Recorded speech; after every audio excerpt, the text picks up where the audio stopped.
In this video, we're going to reveal what's happened to all America's Got Talent winners and what they're up to today. Death, accusations of theft, and even vocal paralysis. It's safe to say there's been some crazy stories since each of the winners left the stage.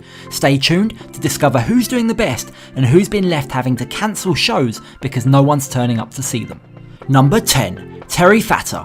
Arguably the most famous of all winners, Terry won America's Got Talent back in 2007 with his turtle doll singing a song about a breakup. I love you even more than I did before, but darling, what can I do? Amazing what ventriloquists can do. So where is Terry now? He currently performs in Las Vegas and without a doubt has been one of the most successful contestants since leaving the show. He's been so successful that Simon Cowell has referred to him as being one of the top 2 entertainers on the planet. Fator has written a book called Who's the Dummy Now and appeared on Oprah, Letterman and Ellen while selling out shows across the country.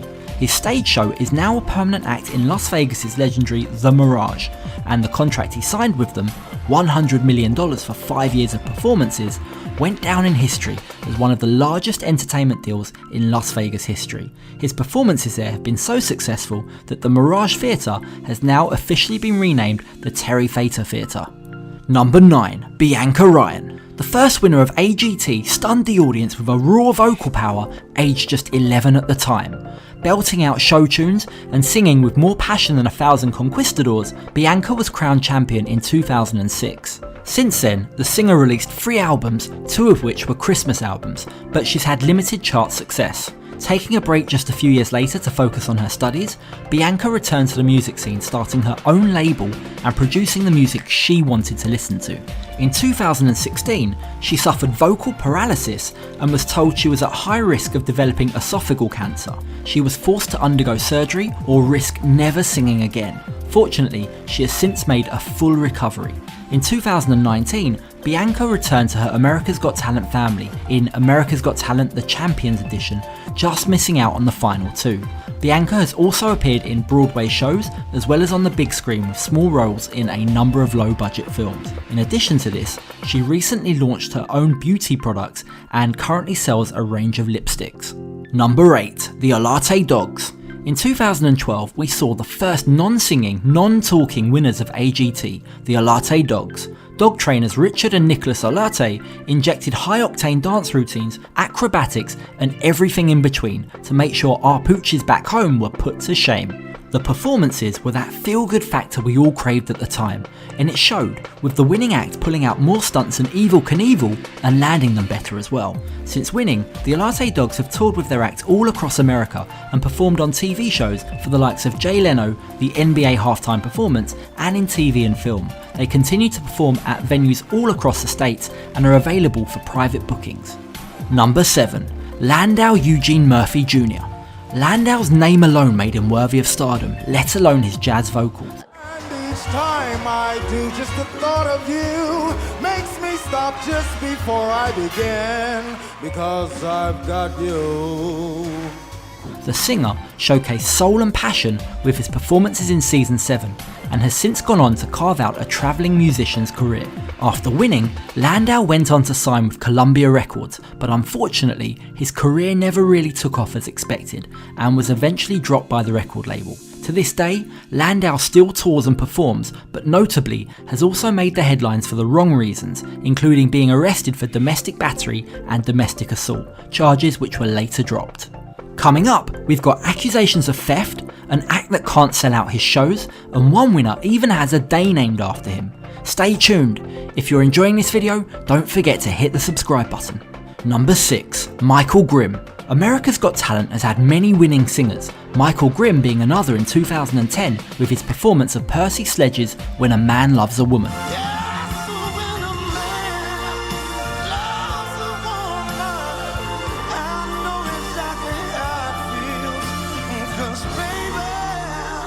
In fact, the amount of winners who've been singers has prompted audiences and even the show bosses to wonder if the format needs changing. After all, there is Pop Idol and The Voice exclusively for singers. Luckily for Michael Grimm though, the rules weren't changed for his winning performance. His wide vocal range and stripped back acoustic versions earned praise from the Lord of Darkness himself, Ozzy Osbourne, and saw this popular contestant win the $1 million prize. After releasing several albums and proposing to his longtime girlfriend on The Ellen Show, Grimm has continued touring the US but remains widely out of the spotlight. Number 5. Shin Lim. One of the most recent winners in America's Got Talent history, Shin Lim is the card magician that puts every children's entertainer to shame. Bewildering the audience, the judges and people watching him, his close hand mastery was the winning combination in 2018, and he also went on to win America's Got Talent The Champions in 2019 as well. From performing tricks on Jimmy Fallon to now having a residency at the same casino as Terry Fator, the Mirage in Las Vegas, Shin Lim is certainly making strides in bringing card magic back to the masses. Time will tell just how successful he winds up becoming. Number 4. Kenichi Ebina. If you can dance, you get invited to all the parties, so if you were to ever take up street dancing, then the 2013 winner, Kenichi Ebina, would be the inspiration that you were looking for. This man can pop and lock like few others. A successful underground act and performer, America's Got Talent gave Kenichi the platform to really show what he could do, and what performance dance could really look like.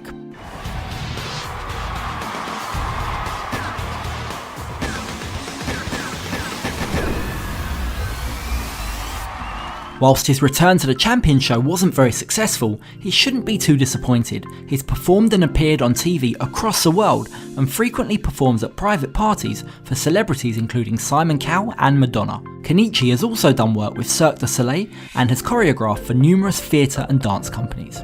Number 3. Paul Zerdin. In 2015, 8 years after Terry Fator, Brit Paul Zerdin became the second ventriloquist to win the coveted $1 million prize with his fantastic stage performances. Combining comedy with a solid act to go along with the performance, Paul stole the show and our hearts with his old man doll named Albert. Let me have a look. What's the oh, hang on, what's this? Albert, what is that?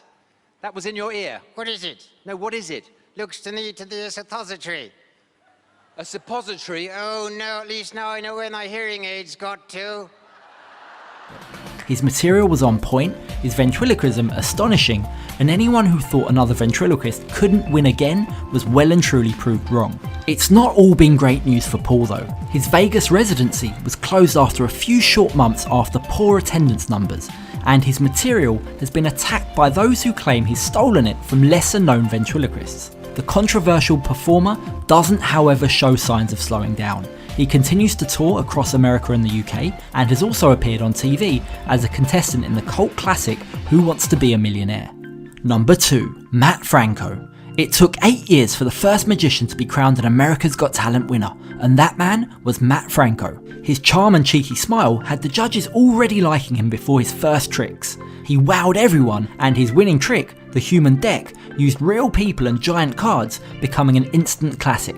So what has Matt been doing since winning the show? Well, it seems he's been taking over Las Vegas by the looks of it. He performs nightly at the Link Theatre, now renamed the Matt Franco Theatre, and if he ever needed any more love from the Vegas crowd, he has his own day, the Matt Franco Day, every year on July 10th. That's a lot of Matt Franco to digest. Number 1. Neal Boyd. We've saved the most heartbreaking winner till last. Few have captured the hearts of a nation on a talent show like Neal Boyd. The insurance salesman didn't tell his friends or even his mother he was going to audition for the show. Standing in front of the microphone, his first audition blew the audience and the judging panel away.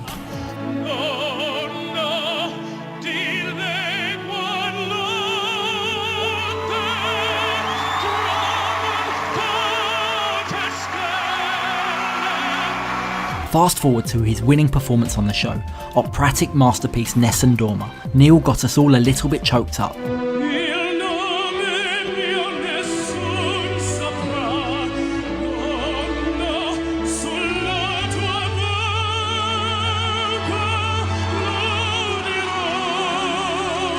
A deserving winner in 2008. His life went from salesman to recording artist and even performing for President Obama in 2010. Sadly, in 2018, Neal passed away from a combination of heart failure, kidney failure and liver problems. Touchingly, in his performance on America's Got Talent The Champions, former Britain's Got Talent winner Paul Potts actually dedicated his performance to the memory of Neal. Paul has a remarkable story himself, including sexual abuse and near bankruptcy, click here to watch Paul's story, or click below to watch another of our videos. And leave a comment below, which AGT winner was your favourite? Thanks for watching, catch you on our next video.